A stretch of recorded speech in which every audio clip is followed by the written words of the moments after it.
Bueno a todos chicos, estamos en el segundo episodio de nuestra sección de charlas aquí en el canal de YouTube y hoy tenemos con nosotros como invitado a Dani Miranda, periodista de AS y que ha estado descubriendo muchas carreras como puede ser el Tour de Mar, la Vuelta a Cataluña, la Challenge de Mallorca este año y ha estado de enviado especial también 6 veces en la Vuelta Ciclista a España y 3 veces en el Tour de Francia. ¿Qué tal Dani? ¿Cómo estás? ¿Qué tal, Dani? Muy bien, tocayo. ¿Y tú qué tal todo? Muy bien, muy bien. Y estamos justo hablando ahora que acaba de terminar la etapa de la Vuelta al Algarve, Dani, y te quería preguntar ahora en este comienzo de temporada, ¿qué opinión tienes tú? ¿Cómo has visto el comienzo de la temporada ciclista este año 2025? Bueno, quizá un poco lo previsto, ¿no? El UAE siendo el equipo dominante, alargando el idilio con la victoria que tenía en 2024. Estamos viendo también algún rostro diferente y nuevo. Hemos visto en Romeo, por ejemplo, en Movistar, Romo también a nivel nacional. Y es que estas fechas también suelen ser también dadas a ese tipo de sorpresas, decirlo de alguna forma. Sí que es cierto que las grandes estrellas debutan un poco más tarde porque sus objetivos son más adelante, como hemos visto ahora con Vingegaard, con Roglic y demás, con el propio Pogacar. Pero bien, la verdad está siendo animado, está siendo un ciclismo bonito de ver y nada, y con ganas de que esto siga así.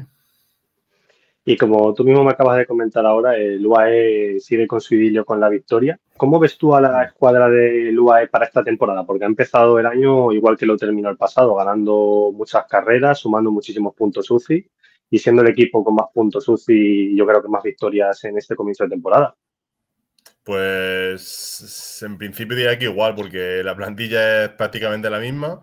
Hay alguna cara nueva como el caso de Pablo Torres, pero es un proyecto más de medio y de largo plazo, aunque habrá que ver porque estamos viendo que estas generaciones, si están en el World Tour no es para estar por estar, sino que ya desde el primer día son competitivos. Así que lo normal es que siga siendo el equipo a batir por calidad de corredores, por más que calidad también por cantidad, porque el año pasado, por ejemplo, de los 30, 20 lograron una victoria, que eso es una pasada y nos contaba Madre Machín mía. hace poco en AS que de los 20 incluso hay algunos que es raro que no sumasen éxito, porque creo que fue el caso de Maika, por ejemplo, que son corredores que siempre suelen sumar y aún así 20 ganando dice mucho y ya estamos viendo ahora que con Kristen, con Pogacar, con Morgado que la tendencia es similar. ¿Y tú le ves a Lua este año repitiendo los registros del año pasado de las 81 victorias, incluso planteándose igualar el récord del HCC de Colombia en 2009? ¿O lo ves que eso al final este año va a ser mucho más complicado porque al final el Visma es un equipo que la temporada pasada tuvo una temporada un poco conflictiva y demás? Fácil no es, pero estamos a 20 de febrero y llevan 9.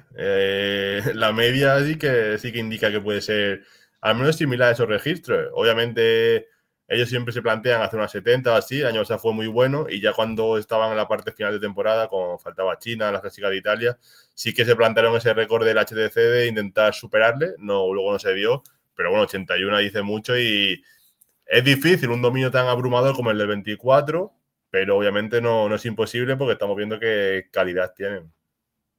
Y al equipo Bifa, ¿cómo le ves tú, Dani? Porque al final yo creo eso, que el año pasado tuvieron un año un poco complicado con el tema de, por ejemplo, la caída de Van Aert a través de Flandes, la grave caída de Vingegaard en la Itzulia y al final no tuvieron un año, por así decirlo, limpio. ¿Tú cómo ves al equipo holandés para este 2025? ¿Le ves un poco la estela del año pasado o le ves mejorando la temporada que hizo? Yo creo que mejorarlo y será fácil únicamente teniendo salud sin muchos percances, porque en el 23 firmaron una de las mejores temporadas de siempre, ganando las tres grandes vueltas. Giro Tour y Vuelta se dice pronto, pero haciéndolo con tres corredores distintos, con Roglic, con Vingegaard y con Kuss, en ese orden, en Italia, en Francia y en España. Eso es casi inverosímil. Igual que en el 23 sale todo de cara, en el 24 todo salió cruz. Sobre todo más suerte, tú dices caída de Van Aert y también luego tuvo otra en la vuelta muy fuerte, el belga cuando había Mm. ganado tres etapas, cuando ya tenía el verde en Madrid de hecho, la de Vingegaard obviamente que le lastró bastante y así en el Tour estuvo muy peleón, siendo un accidente tan aparatoso que le llevó a la UCI. A poco de tener un poco mejor de suerte ese aspecto y salud, creo que pueden superar los registros del pasado año. Y al final, los dos referentes que hay en UAE está Tadej Pogačar, el principal referente, y el principal referente que tiene el equipo Visma en tema de grandes vueltas es Jonas Mm. Vingegaard. Te quería preguntar un poquillo cómo ves el calendario de los dos para este año 2025, porque, por ejemplo, Tadej se ha enfocado este año mucho más en la parte de las piedras con Flandes, luego también ha salido el vídeo que grabó Belens ahí en el bosque de Arenberg y demás. Y en cambio, Vingegaard yo creo que opta un poquillo a la preparación que tiene todos los años. Ha empezado esta vez en el Algarve en vez de en el Gran Camino, que es donde solía empezar. Pero luego, por ejemplo, ahora vuelta a Cataluña y Dauphiné. ¿Cómo ves el calendario de los dos principales rivales en el Tour de Francia este año? Pues el de Vingegaard, luego tú dices, línea similar y Vingegaard hace una preparación más de corredor clásico. El Tour es el gran objetivo del año. Obviamente hay que llegar con confianza y para eso te lo dan las victorias previas. Ahora en Algarve veremos cómo avanza, pero sobre todo en Cataluña, más cerca, más adelante de la temporada. Y Tadej, pues sabemos que siempre le gusta ser un corredor más versátil, ese calendario tan cargado y tan apasionante con piedras, como dices, que tiene sus riesgos, obviamente. El propio Tadej lo vio en sus carnes hace 2 años con la caída que tuvo en La Lieja, pero si tiene la forma y tiene las piernas a esta edad, es mejor aprovechar ese tren que luego nunca sabe cuándo puedes tener ese nivel tan alto. El Roubaix está incógnita, en principio el equipo no lo tiene planteado, pero es lo que te digo, luego las piernas están bien, te ves bien y quién sabe. El plan inicial luego puede dar vueltas, aunque verás que en Roubaix te puedes hipotecar una temporada, pero joder, si ganas en Flandes no es lo mismo, pero también quiere decir que es un corredor que puede hacer cosas. Y Vingegaard, pues a intentar llegar a Lille, a la salida del Tour de la mejor manera posible. Y veremos solo dos grandes favoritos, pero ya sería creo que el quinto año cara a cara. Bueno, Vingegaard también tiene 2 Tours, Tadej tiene 3, aunque el primero no fue contra Jonas, pero vamos, es un duelo que ya son casi 5 años de cara a cara que dice mucho y veremos a ver porque no es normal que haya un duopolio tan prolongado en el ciclismo en la carrera más importante del mundo. ¿Y tú crees, Dani, que el tema del hecho de que Tadej Pogačar participe en clásicas como Harelbeke, como Gante-Wevelgem o el Tour de Flandes le puede llegar a perjudicar en su preparación para el Tour de Francia? Porque yo he leído algunos comentarios comentando de que al final la preparación de Vingegaard es eso, siempre mucho más lineal, mucho más progresiva, pero la de Tadej con lado de las piedras, gente dice que lo mismo puede ser que no llegue en el punto de forma, por ejemplo, si lo preparase a la forma de Vingegaard, que al final sí que es cierto que Tadej no es un ciclista como Vingegaard, le gustan los retos, le gustan probar otras pruebas. ¿Cómo ves tú esos comentarios? Yo creo que no afecta, más allá del riesgo de correr ese tipo de carreras, pero físicamente no afecta porque hoy en día está todo el ciclismo muy medido, sobre todo en el UAE ese tipo de esfuerzo está medido al máximo, al milímetro de cómo gestionarlo, de cómo correr, dónde correr, después de correr cómo hacer la recuperación, después la altitud.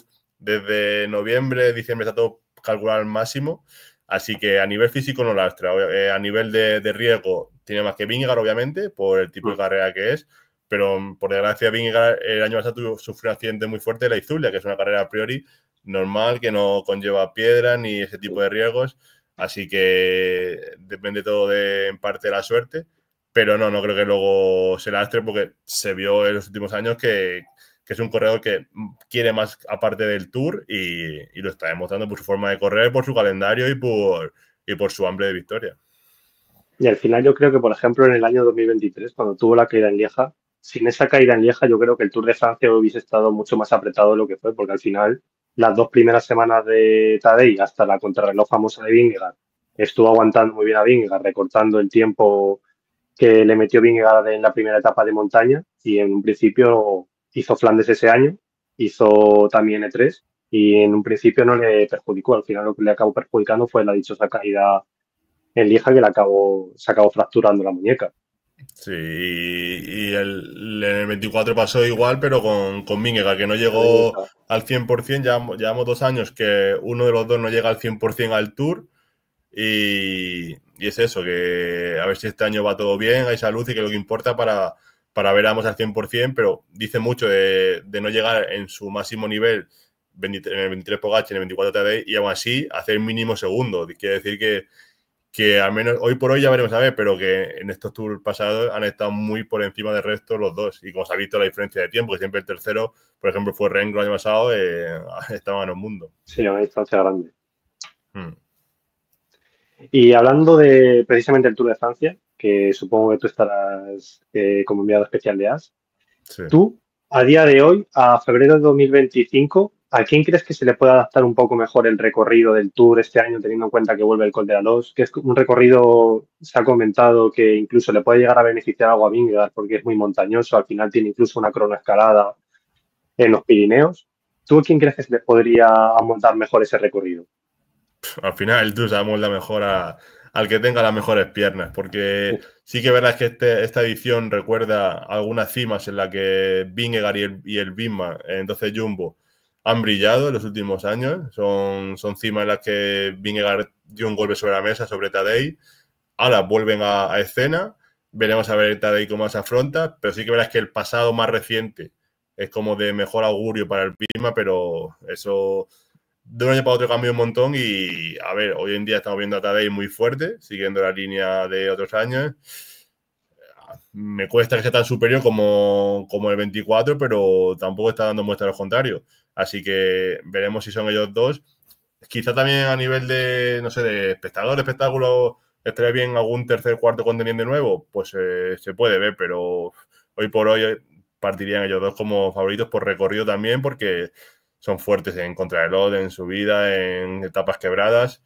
Y veremos a ver, porque sí, las etapas iniciales también hay algunas que son de estilo Van der Poel y demás, que también tienen que estar dentro los corredores de la general, pero el año pasado, el cuarto día, ya en el Galibier se vio quién estaba para ganar el Tour y quién no. Esta vez quizá tardamos un poco más, pero ya la crono también te dirá pronto quién está y quién está para otras cosas.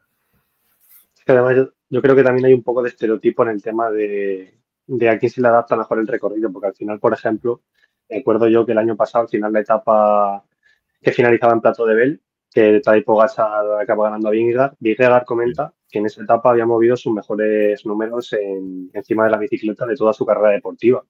Y al final sí que es cierto que luego al final acabó lastrando, pero al final, si tú has movido los mejores números de tu carrera deportiva y Tadej Pogačar te ha llegado a superar, significa que no, Tadej Pogačar es un corredor que en un tú a tú, en un recorrido muy montañoso, te puede ganar.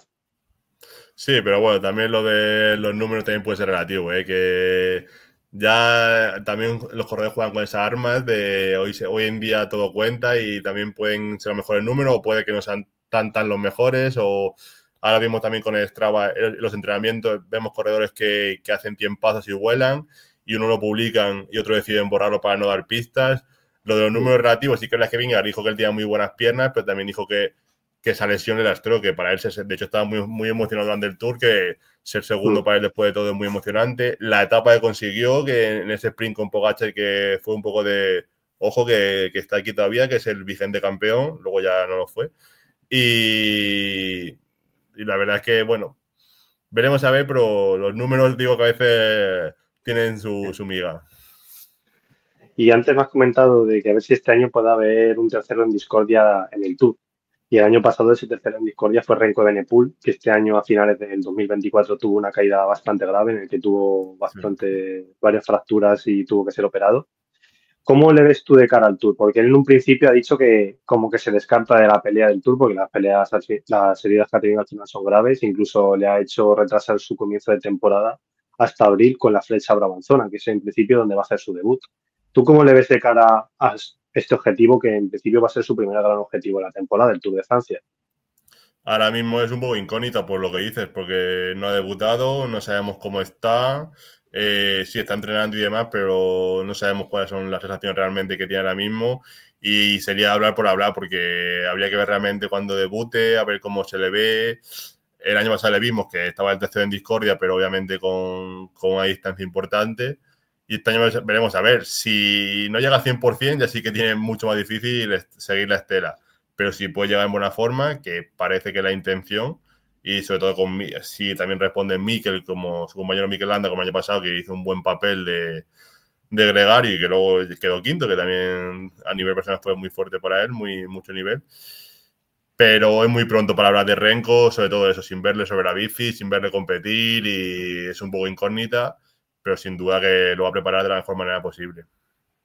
¿Y tú en un futuro, Dani, le ves pudiendo pelear un Tour de Francia cara a cara contra Tadej Pogačar y Vingegaard? Porque al final sí que es cierto que el año pasado, pues al final fue su primera participación en el Tour, que yo creo que al final el Tour, como mucha gente dice, es una carrera que tienes que conocer. Y lo raro es, por ejemplo, lo de Tadej Pogačar en 2020, cuando llegó y la primera edición que participa la ganas. En un futuro, que también la mala suerte que ha tenido Renko, yo creo, es coincidir justo en el esplendor de Tadej Pogačar y Jonas Vingegaard, que al final Tadej es solo 2 años mayor que Renko y Vingegaard es 4 años mayor que Renko. ¿Tú en un futuro le ves pudiéndole plantar cara a cara en un recorrido de Tour de Francia? Hay que ir viendo porque Renko ya ganó la vuelta. En Renko, bueno, el Tour ya se verá, pero tiene un palmarés vamos, de que si se retira mañana ya será un corredor, no tiene el Tour obviamente, pero un palmarés. Ya solo con lo que hizo en el pasado verano los Juegos Olímpicos, dice mucho de él. Y, hombre, el Tour hoy por hoy es complicado, pues sí que verás que las subidas así más exigentes, de más duración y más largas le suelen costar.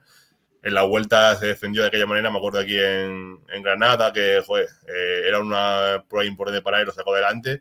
Pero también hay que ver lo que tú dices, él es más joven que sus dos máximos rivales y a ver cómo avanza esto, que ahora estamos viendo que los corredores empiezan muy pronto, con 19, 20 ya están ganando el Tour y antes empezaban con 25, 26.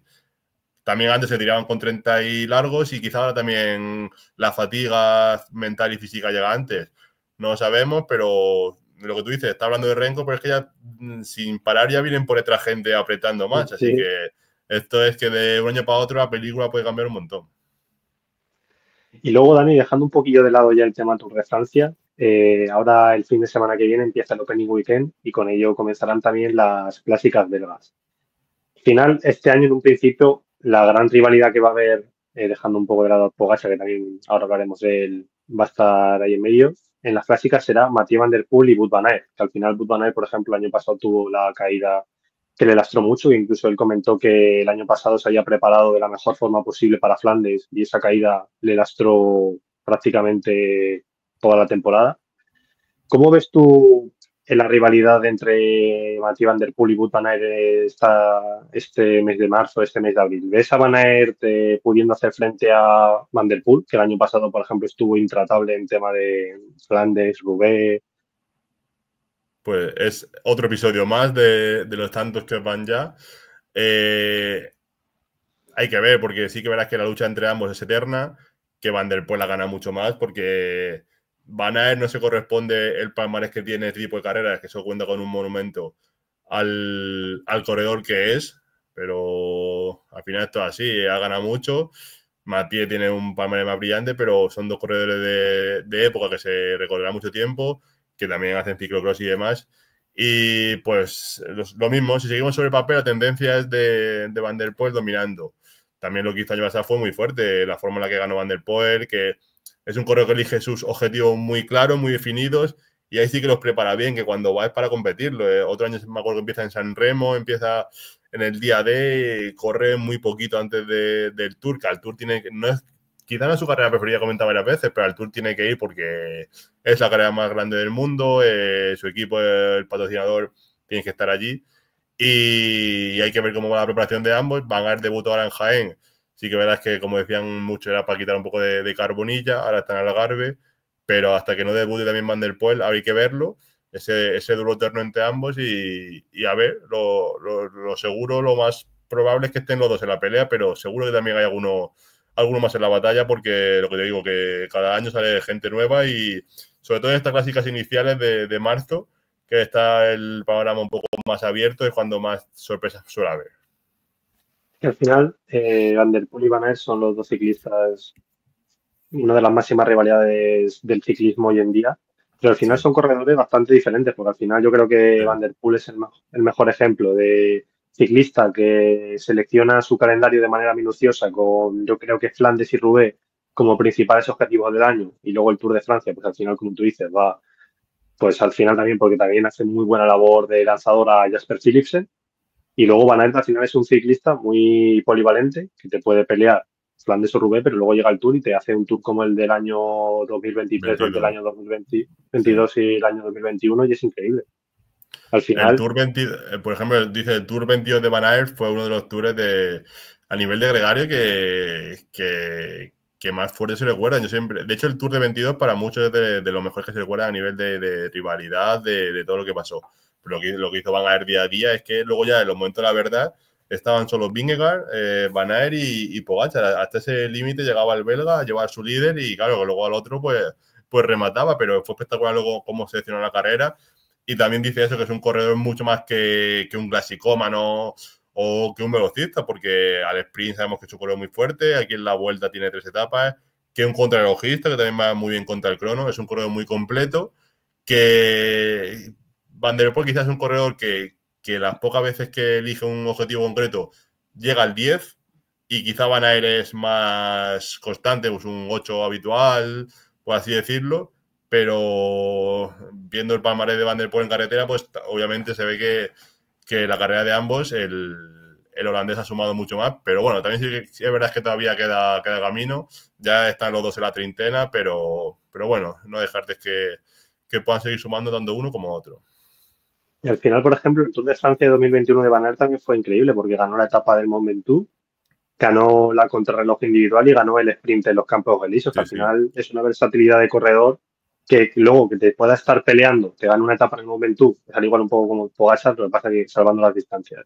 Te gana una etapa en el Mont Ventoux y que te pueda estar peleando una Paris-Roubaix, Nada, es una al final tú pasada. Es como dices, esa versatilidad que te da un corredor así dice mucho, sobre todo también para sus compañeros de un corredor multiusos que, aparte de para su trabajo personal, por así decirlo, de en primera persona, para Vingegaard el mejor ejemplo, es la leche tener algo así al lado. y este año en las clásicas el tercero en discordia, en principio únicamente hasta Flandes, aunque luego, como tú has comentado también, no se sabe Rubén, en principio no está en el calendario, va a ser Tadej Pogačar.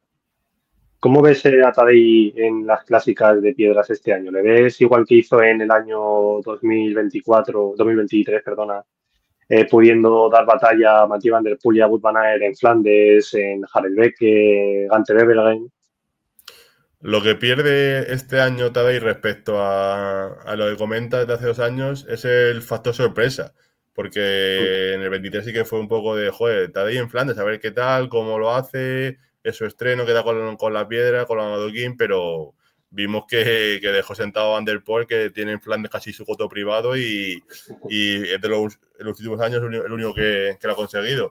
Así que habrá que verlo, pero igual que cuando fue Tadej, Van der Poel era el favoritísimo, ahora él va a ir con esa etiqueta, esa responsabilidad, ese peso que muchas veces vemos que tampoco le afecta mucho, pero que no tendrá tanta. No es que tuviera libertad la otra vez, pero no tiene todos los focos sobre él. Ahora con el maillot arcoíris encima tendrá todas las miradas y los focos de los rivales sobre sus ruedas.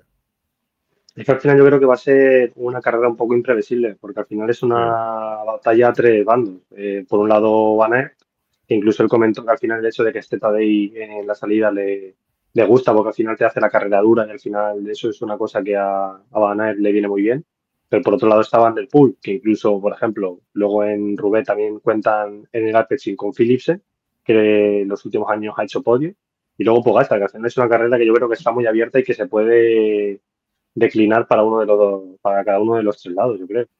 Sí, ¿no? Y que siempre te aparecerá un tercero o un cuarto en discordia, porque sobre todo este tipo de carreras que se forma una fuga y alguien que luego piensa, me explicaba también Cortina hace poco en Mallorca, que luego hay gente que no tiene motor para aguantar esos ataques, esas embestidas que hacen, pero si tú ya vas por delante, la fuga, te pites en un movimiento bueno, y él me ponía el ejemplo de Lascano, de gente así, de que no tiene ese motor de Van Aert ni de Van der Poel ni Pogačar, pero si ya estás por delante, bueno, ya tiene eso ganado y es cuando puede aprovechar algo de la situación. Lo vimos hace poco, salvando la distancia, mucha distancia en Jaén este lunes con la clásica, con Ivonne Ruiz, que estaba en la fuga, llegó gente por detrás, gente muy fuerte y aún así se pudo defender para acabar tercero.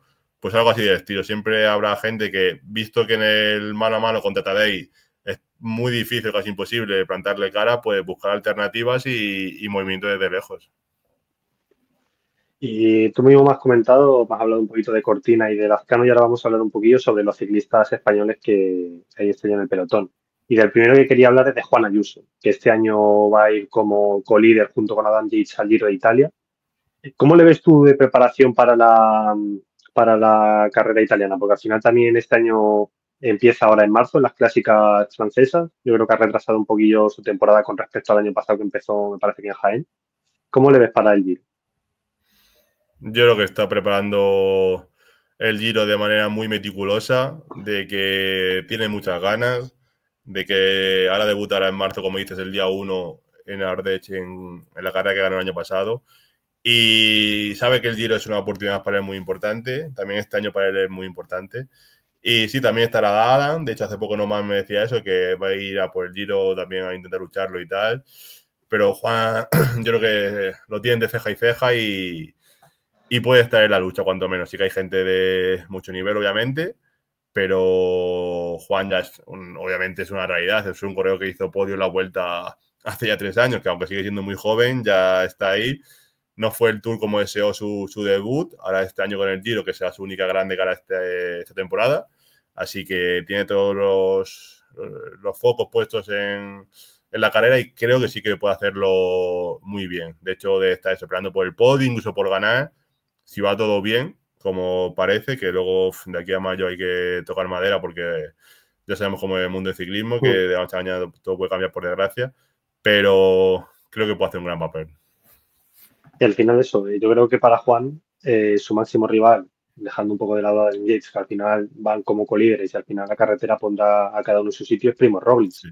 Pero desde mi punto de vista, yo creo que Juan, al final, Primoz va cumpliendo años poco a poco y Juan al final tiene que estar entrando cada vez, cada año tiene que ser su mejor año para él. Yo creo que al final, incluso en este Giro de Italia, podría, ¿por qué no dar la sorpresa frente a Primoz Roglic? Porque al final yo creo que Primoz es el que va como con la etiqueta de favorito por ser ya campeón en el año 2023.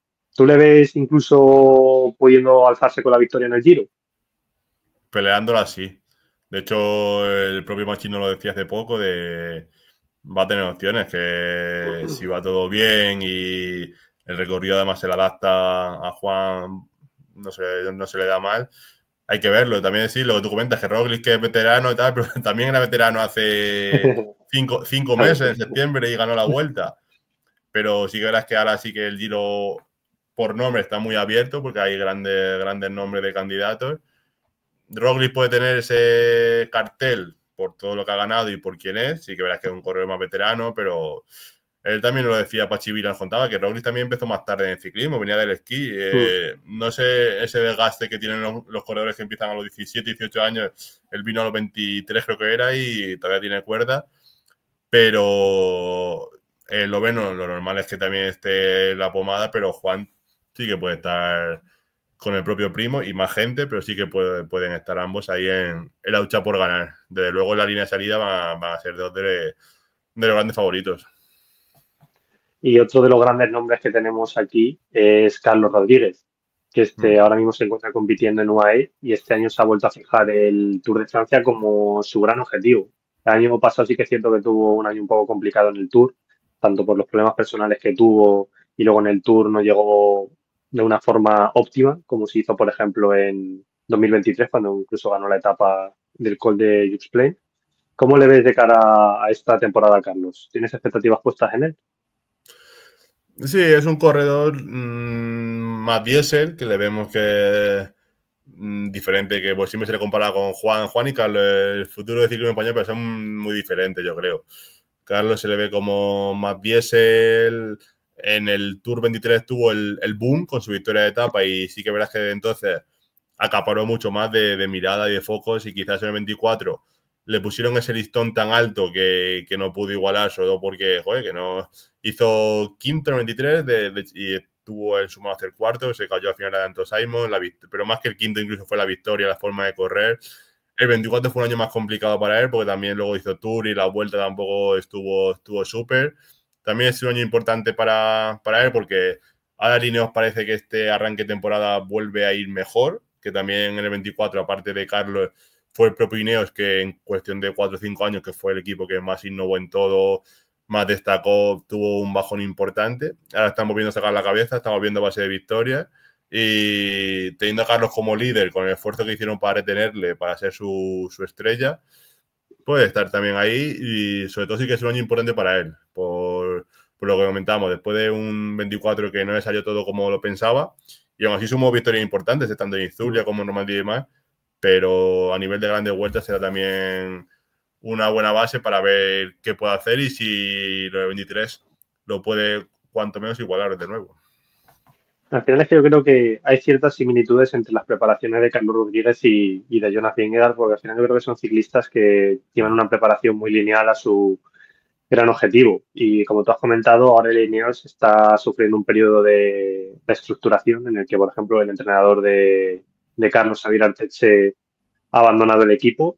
Tú al final sí que es cierto que han empezado muy bien con la victoria de Kwiatkowski en la clásica de Jaén, la victoria de Tarling en UAE.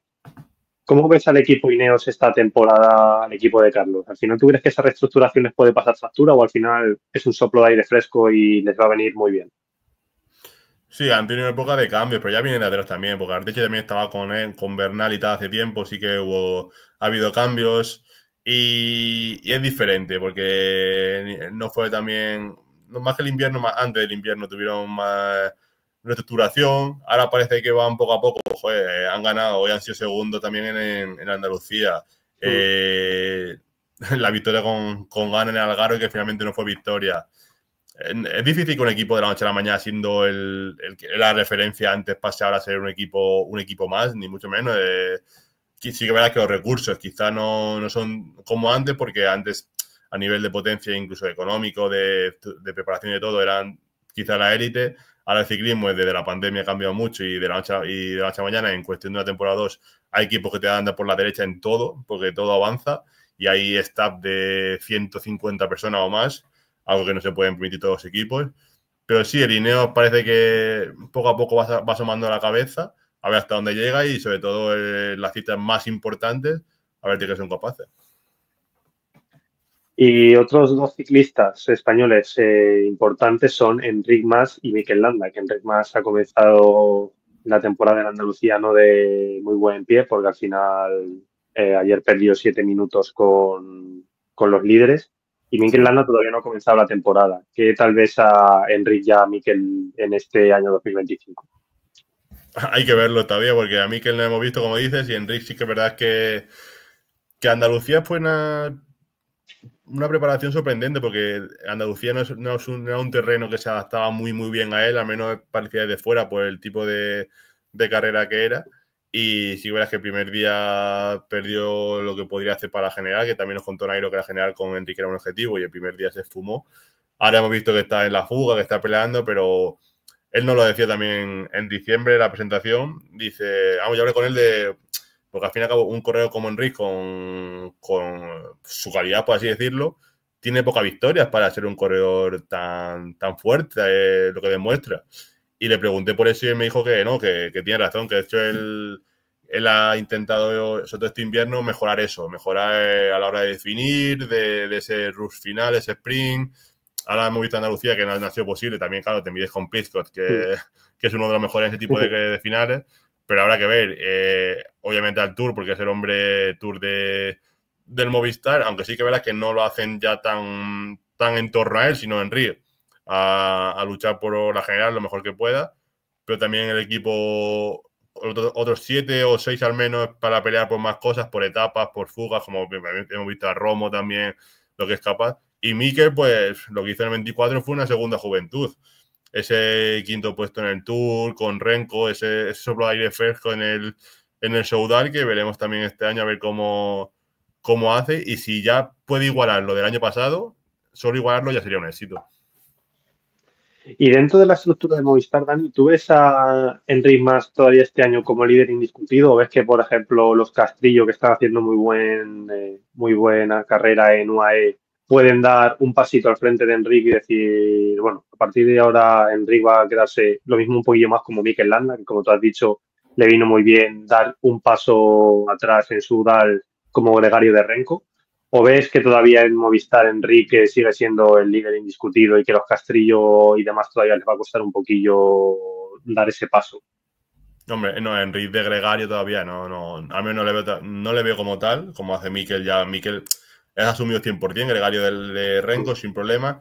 Enric todavía sigue siendo, yo creo que el hombre vueltómano para Tour y Vuelta del Movistar. Hay que ver, como dices, porque es pronto para valorarlo, pero Castillo está en el UAE peleando, el propio Romeo, Romo. Al final es pronto para ver cómo llega cada uno. Será esta aproximación, esta primavera, hasta el Tour, ver realmente si Enric puede tener una segunda base, o el propio Movistar puede tener una segunda base y no jugarlo todo a la carta de Enric, pero a día de hoy, a nivel de vueltómano, una vez que se frustró el fichaje de Carlos Rodríguez hace ya un par de temporadas, Enric sigue siendo el líder del equipo para ese tipo de carreras.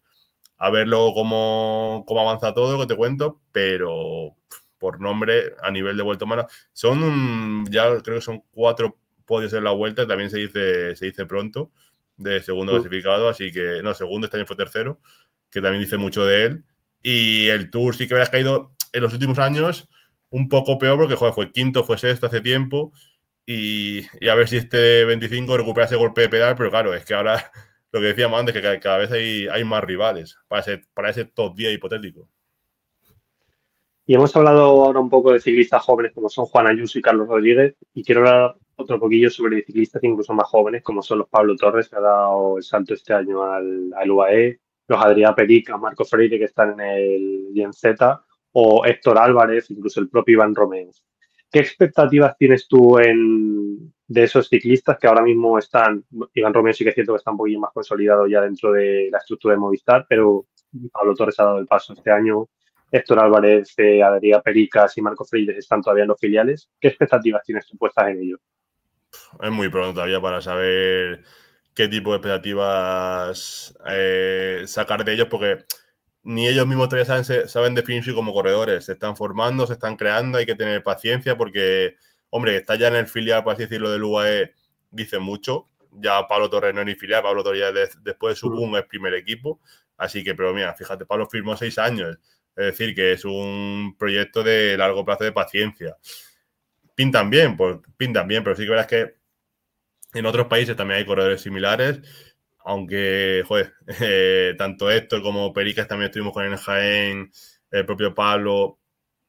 El estar ya en equipos tan potentes dice mucho porque no llegan de casualidad, porque hay muchos ojeadores, a nivel de datos, todo está muy mirado y que salgan con su servicio de tan pronto quiere decir mucho, pero sobre todo hay que tener paciencia en este tipo de corredores porque no se puede ser ya ni el nuevo Ayuso, porque Ayuso todavía está presente, Ayuso todavía tiene su carrera por delante, ni el nuevo, no sé, ni el nuevo Enric Mas, porque todavía sigue compitiendo con la élite, pues hay que tener paciencia y que como le gusta decir a la mayoría de ellos, que cada uno siga su camino y el tiempo dirá.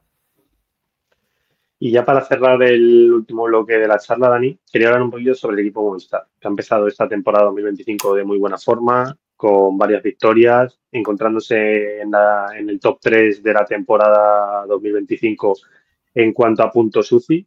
¿Les ves manteniendo este nivel o este comienzo de temporada bastante bueno que han hecho? ¿O al final tú crees que es un poco que han empezado muy bien con Romeo, victorias, ahora en UAE están muy fuertes y luego van a ir un poquito hacia abajo? A ver, no es fácil mantener esa línea porque ahora es cuando también empezarán a despuntar equipos como el Bisma, el Soudal, el propio Ineos que hemos comentado antes. No es fácil, tiene un buen arranque cimentado sobre todo en Australia, con Romo y compañía lo que hicieron. Ojalá que siga esa tendencia porque al final es el único equipo World Tour español y es el que más miradas y más seguimiento tiene aquí en nuestro país y no va a ser sencillo obviamente, pero bueno, al menos ya no tienen esa apretura del tema de los puntos, siendo este último año del trienio que tienen la categoría salvada con creces y también esa forma de correr sin presión y sin esa atadura que años atrás les traía quebradero de cabeza. También puede salir mejor resultado que estando siempre con la calculadora porque tampoco les quedaba otra. Así que será también interesante ver hasta dónde pueden llegar y sobre todo las clásicas. También ahora en marzo, que tú hablabas de este inicio, con Romeo, con Cortina, a ver qué son capaces de hacer. Obviamente, consciente de que estarán en un segundo o tercer escalón respecto a favoritos. Pero bueno, hay que estar ahí y ver qué pasa. Al final yo creo que también han empezado la temporada de una forma un poquillo distinta a los otros años, porque generalmente el Movistar era un equipo enfocado en las grandes vueltas y cuando donde conseguían el grueso de los puntos UCI eran cuando se acercaba o el Giro de Italia, por ejemplo, el año pasado con Einer Rubio o en el Tour con Enric o en la Vuelta con Enric.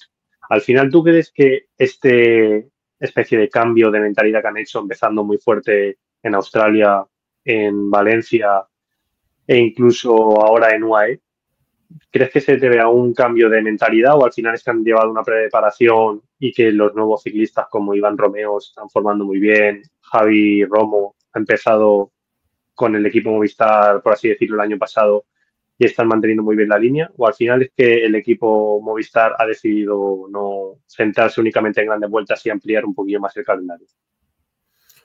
Es que hoy en día no te puedes centrar solo en grandes vueltas, tal como está el ciclismo actual, de puntos, de visibilidad, incluso de patrocinadores. Tienes que rendir durante todo el año. El Movistar es un equipo muy clásico, que Tour y Vuelta siempre es para ellos los grandes objetivos, pero como todo en la vida, como todos los equipos están cada vez más adaptados a los tiempos actuales. En Australia vimos que Romo destacó, pero porque el equipo hizo un buen invierno de preparación. Obviamente todos en invierno trabajan fuerte, pero bueno, también hay que ver que son corredores que están dando un paso adelante. Romo ya en el pasado tour demostró mucho y en Dauphiné también parece que dejó sus detalles. Romeo es un corredor que se está cociendo a fuego lento y que ya ha ganado, que joder, no es de la noche a la mañana, que lleva ya creo que es la tercera temporada de Movistar, que todo sigue un proceso y ese proceso hay que cuidarle para que luego te dé los frutos. No es un equipo que está obviamente enfocado 100% en el Tour, para así decirlo, como estaba antes, porque lo que hablamos que con Enric ya no está un equipo a su alrededor, pero hay que adaptarse y el Movistar creo que lo está haciendo bien y a ver hasta dónde puede llegar. Y al final yo creo que es un equipo que desde mi punto de vista se ha sabido reestructurar muy bien, porque este año, por ejemplo, han perdido a Oyer Lazcano, que se ha ido a Red Bull. El año anterior también perdieron a Jorgensen, que se fue a Visma, y al final, pese a perder dos grandes figuras, porque al final Jorgensen el año pasado en el Visma hizo una temporada descomunal, ganando la París-Niza, Sí. siendo de mucha ayuda en el Tour de Francia Vingegaard, haciendo muy buen Dauphiné, y Lazcano, que ha comenzado la temporada en Etoile de Bessés y ahora está en el Algarve, son dos figuras muy importantes. Al final yo creo que es un equipo que sabe reestructurar muy bien y aprovechar al máximo la materia prima que tiene. Sí, porque sí que es verdad que hay equipos con más potencial económico y eso es así, porque a veces que no puede retener a los corredores. Y una cosa que le falta al Movistar, y esto estamos trabajando en ello, pero que parece que será por poco tiempo, es como tienen casi todos un equipo filial, el Movistar sí que lo está valorando y es muy probable que a partir de este verano, de agosto, que salga el proyecto adelante. Se está debatiendo, por lo que tengo de información, se está viendo internamente cómo va todo y sí que puede ser que tengas ese filial porque también te ayuda mucho a corredores que no puedes atar porque hay corredores jóvenes de 17, 18 años que dicen, vale, me gustaría contar contigo, pero ¿qué hago? ¿A World Tour directamente? Pues no. Y vemos cómo hoy en día la figura del filial es muy necesaria, así que están ahí gestionándolo y si sale adelante también puede ser un punto de inflexión para, sobre todo a nivel español, ese tipo de corredores españoles que no puedes atar, porque hemos visto que están siendo muchos españoles jóvenes buenos, pero se van a equipos de fuera. También se ha cambiado ya la mentalidad esa de corredor español, equipo español. El ciclismo universal es global y no tienen miedo muchos a salir y ver qué se encuentran. Pero al Movistar también le vendría muy bien ese equipo de desarrollo que, por lo que te cuento, o porque tengo entendido, sí que puede estar en buen camino por ahora. Pues bueno, Dani, no te voy a robar más tiempo. Muchas gracias por atendernos y por sacar este ratillo para charlar con nosotros sobre la temporada y los futuros objetivos que hay en el calendario ciclista. Y eso, muchísimas gracias por atendernos. Nada, gracias a ti y a seguir con el proyecto, que te leo y te sigo y la verdad que se te ve esfuerzo y esmero y sobre todo ilusión en lo que haces, así que nada, a seguir dándole caña y lo que se pueda ayudar, pues como bien sabes, aquí me tendrás. Muchas gracias, Dani. Nada, un abrazo.